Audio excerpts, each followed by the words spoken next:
Hey everyone, it's Rob. Welcome back. Yesterday, I put out a video covering the updates that are coming to the PTR. And one of those updates I was genuinely excited about is a change to the high watermark system, replacing it with expertise. However, upon further examination and a recent blog post by the development team, I'm stepping back from my optimism on that change, and I'm really looking at it to be a little bit more pessimistic. I just can't wrap my head around what the developers at Amazon Game Studios are thinking with some of these changes they implement. It's like they take one step forward and then decide to take a razor and slash their Achilles and just stumble backwards. And in this situation, they're going to not only have expertise determine the item levels that you can have drop, it's going to put a cap on the items that you can purchase on the auction house. So this is really going to gimp crafted weapons. So if you have like a 520 expertise and you buy a 600 crafted axe, well, you've got a 520 axe. And frankly, that's just bullshit. You're completely undermining the crafting economy by doing this. It just makes no sense. One of the tenets of this game that was carried over from when it was a PvP survival game is crafting. And it's supposed to play a large part of this game.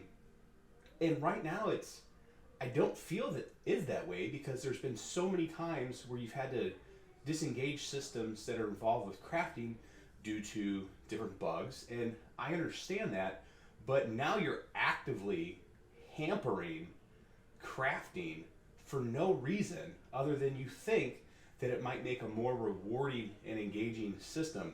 And let me assure you, it does not. No one who goes and buys a 600 weapon wants it to really be a 520 so they can grind more to eventually actually be able to use that weapon as a 600 weapon. That is terrible. And whoever told you that has no idea what they're talking about, because no one in the history of MMOs has said, I want a weakened weapon that I can slowly grind up to where it will be at full strength and not have like any little things you pick along the way. This isn't the artifact system from WoW. We don't want that. Players do not want that. If they buy their 600 level item, let them have their 600 level item. Don't gimp it back down. It's as simple as that. Do these other changes. High watermark system, terrible. Especially grindy. It is, okay? But it's what we have, what we've started to understand. But in replacement with expertise, that's fine. But don't cap these things based on expertise. I can't fathom why you would do this. It just continues to show that you don't understand the game you've made. And it's really disheartening as a player who's tried to stand by and support your decisions and watch the population continually dwindle, okay? I like the time limited events you have coming. I'll be here for those. But if you make everything a grind and then hamper people on that grind, we can't stay forever and support you making these poor choices. I'm Rob. Thanks, and I'll see you in a tournament.